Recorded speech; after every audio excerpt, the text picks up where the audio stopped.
Nikkei Asia News Roundup with Jada and Brian.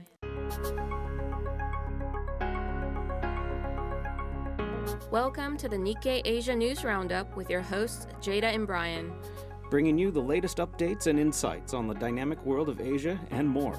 Now let's delve into the headlines. This program is brought to you by Nikkei.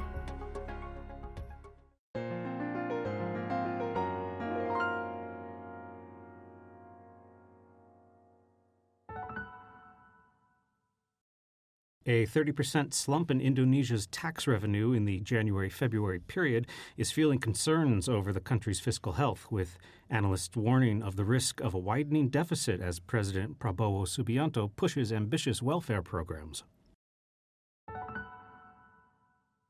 Fans clamoring to see Shohei Ohtani and other Japan-born baseball stars at this week's MLB Tokyo Series drove up ticket resale prices to as much as 1.5 million yen, or a little over $10,000.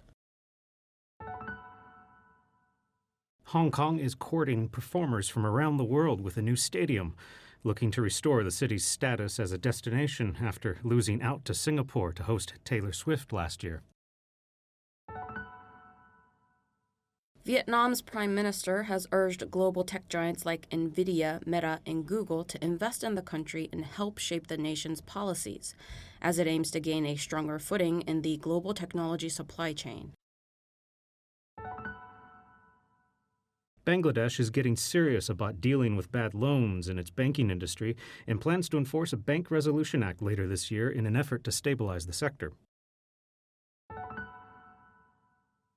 Chinese robot vacuums are racing to suck market share away from pioneer brands such as America's Roomba, scooping up business through cutting-edge features like an arm that can pluck stray objects from the floor. Now moving on to the next segment.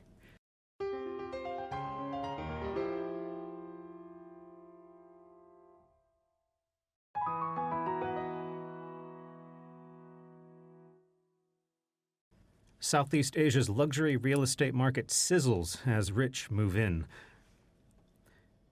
Over the last few decades, North America has led the modern concept of so-called branded residences, which are typically licensed by global hotel brands and built by local developers. But new projects are moving eastward, and Southeast Asia is becoming one of the hottest markets, with Bangkok at the epicenter. The trend comes on the back of more affluent local buyers and a sharp rise in the region's high net worth individuals.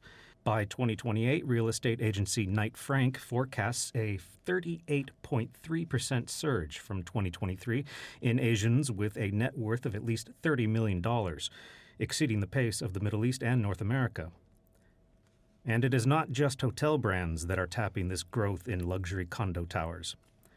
In addition to projects by Ritz-Carlton, Four Seasons, Mandarin Oriental, and Banyan Group, are ones being done in partnership with the car brand Porsche and crystal maker Baccarat, as developers capitalize on the deep-rooted customer loyalties.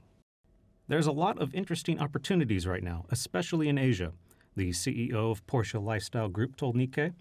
He highlighted Thailand's appeal, citing the country's, quote, incredibly vibrant community of Porsche collectors and the relative ease of acquiring land compared to markets like Tokyo.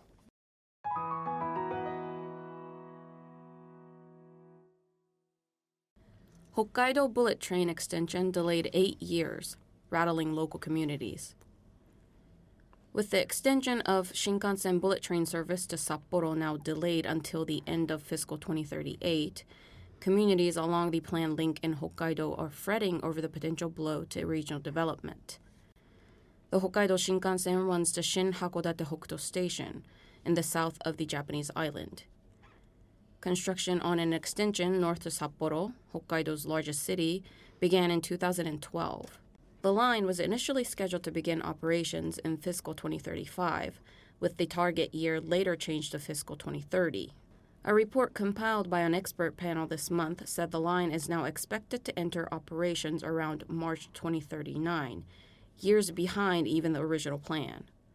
The panel also warned that the opening could be delayed for years longer, depending on hurdles to construction. Many communities in Hokkaido are banking on the extension to lift their local economy. The delay also deals a significant blow to Hokkaido Railway, or JR Hokkaido, which will be in charge of operating the trains.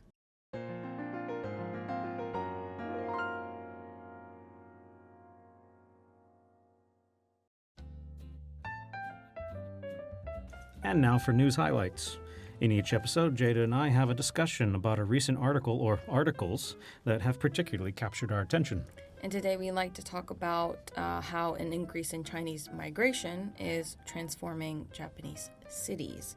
So this is a kind of a recently launched series that we have at Nikkei Asia called Chinese in Japan. So far we have 2 articles from this series, and it's telling readers how Japanese cities are changing really with the increase in Chinese migration. So by 2026, I believe, Chinese residents in Japan is supposed to exceed 1 million people. So that's a lot of people. And to put that in perspective, there's only about 3 million now, 3 million foreign nationals in Japan. So China's always been like the largest demographic of that, and that is growing recently, significantly. And that's affecting the education sector really in Japan, right? Yeah, and that's what one of the stories is mostly about, is how it's not just going to college or art schools, which is interesting in its way, because a lot of students are using art schools and other colleges in Japan as a way to get a visa, a student visa. And then you roll that over after graduation into a working visa, and then you can get family to come in.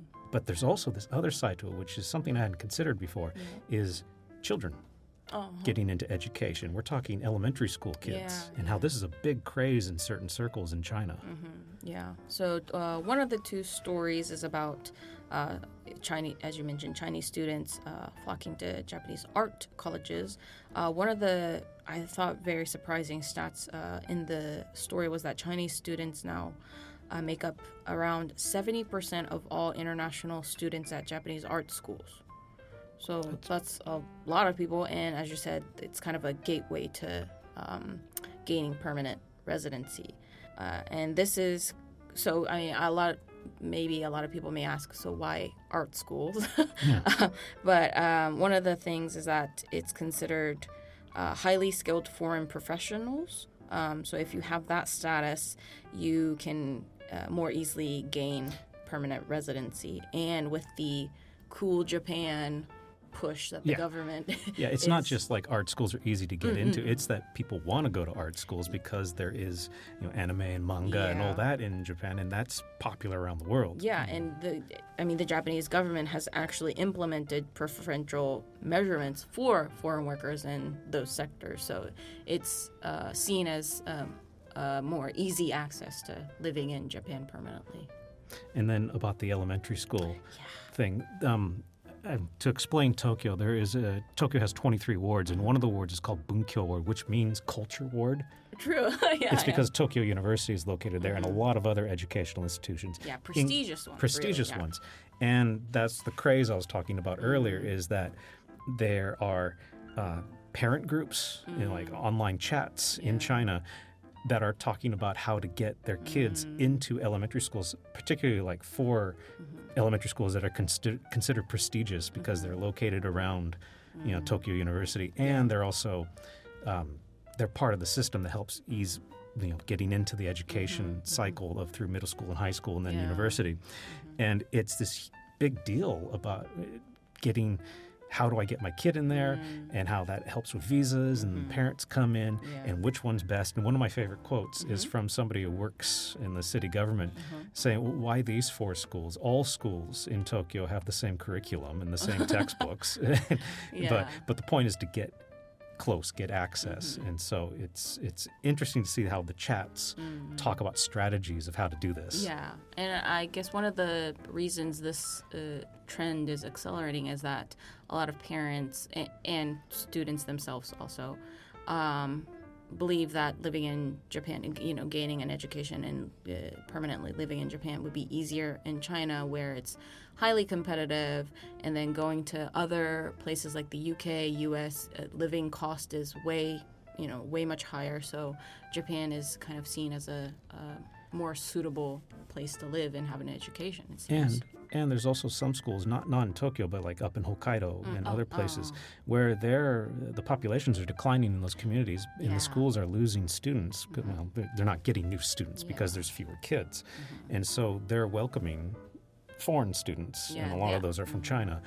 And a lot of these city governments are offering discounts, paying for like tuition or half of the tuition. And some of these places that have like half the student population is now from China. I mean, they have to open up really to keep their business going and surviving. So, but I guess it does. The sensitive part of this is that some people in Japan may not view this as a welcoming trend. So hopefully it doesn't lead to tense or heated debates. And also we said there was 2 articles. I said so far. So far, that's what I was going to point out. The third one's coming up soon, and it's all about the effect on communities. And how there's a growing number of Chinatowns across Japan. There's been Chinatowns for a long time in Japan, but now they're growing in smaller communities where there's a larger proportion of Chinese people living there. And it's a fascinating story about how it feels like home to a lot of people who move in there.